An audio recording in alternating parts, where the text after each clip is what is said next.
என் பொண்ணு ஆசைப்பட்டு ஆற்றால் ஒரு பழைய படத்தை முழுசா பார்க்க முடியலன்னா அந்த தியேட்டர் இந்த ஊர்ல இருக்கலாமடா? ஐயா, தியேட்டர் முதலாளே வர சொல்லிருக்கேன்.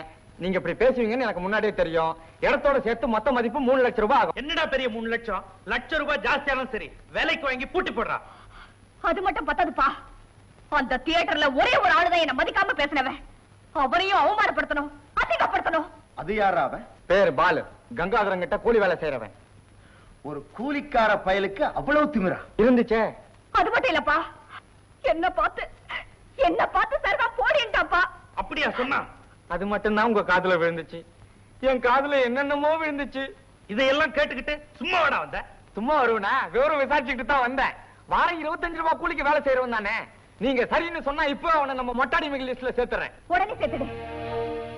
அவன் என் பூட்ஸ துடைக்கணும், என் சேலையை துவைக்கணும், நான் சாப்பிட்ட எச்ச பிளேட்ட கழுவணும். பாலு, நீ ரொம்ப அதிர்ஷ்டக்காரன்பா. வாயா தண்ணி பாம்பு. யோ, இனிமே இப்படி நீ மரமெல்லாம் வச்சு கஷ்டப்பட வேண்டிய அவசியமே இல்லையா? ஆடு நினைதுன்னு ஓனாயில ஏன் கவலைப்படுது? இதோ பாரு, நீ ஓடினாலும் சரி நாயினாலும் சரி, உனக்கு அதிர்ஷ்டம் ஆரம்பம் ஆயிடுச்சு. அது கிடக்கட்டும், வந்த விஷயத்த சொல்லு. பாலு, இத கொடுத்துருப்பா, எங்கேயாவது பற்ற போகுது.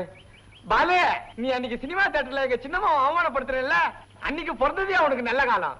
ஓஹோ, நான் செஞ்ச தப்புன்னு ஒத்துக்கிட்டு என்கிட்ட மன்னிப்பு கேட்க சொன்னாளா? மன்னிச்சுட்டேன்னு சொல்லு.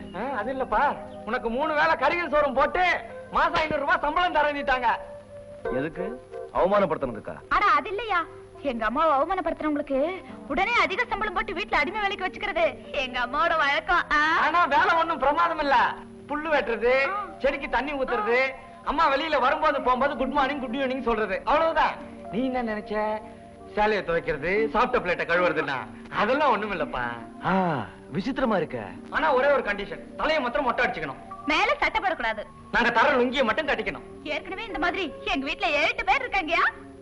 இப்படி ஒண்ணு இருக்கோ? ஒண்ணு செய், உங்க அம்மாவை தலைய மொட்டை அடிச்சுக்க சொல்லு. மேல ஒண்ணும் போடாம ஒரு லுங்கிய மட்டும் கட்டிக்க சொல்லு. என்கிட்ட வந்து வேலை செய்ய சொல்லு. மாசம் 2000 ரூபாய் சம்பளம் தர்றேன். போக 4 வேளை கறியும் சோறும் போடுறேன்னு சொல்லு. நினைச்சு பார்க்கவே கஷ்டமா இருக்கு. உங்க அம்மாவை மொட்டை அடிச்சுக்கிட்டு சட்டை இல்லாம வர சொல்லு. மாசம் 2000 ரூபாய் சம்பளம் நான் தரேன்னு சொன்னாமா? அப்படியா சொன்னா ராஸ்கல்? அவனை ஆள விட்டு அடிச்சு உண்டுலன்னு பண்றேன். இல்லப்பா, அவனை நானே பழி வாங்குறேன். அப்பதான் என் மனசு ஆறும். தயவு செஞ்சு இதுல யாரும் தலையிடாதீங்க.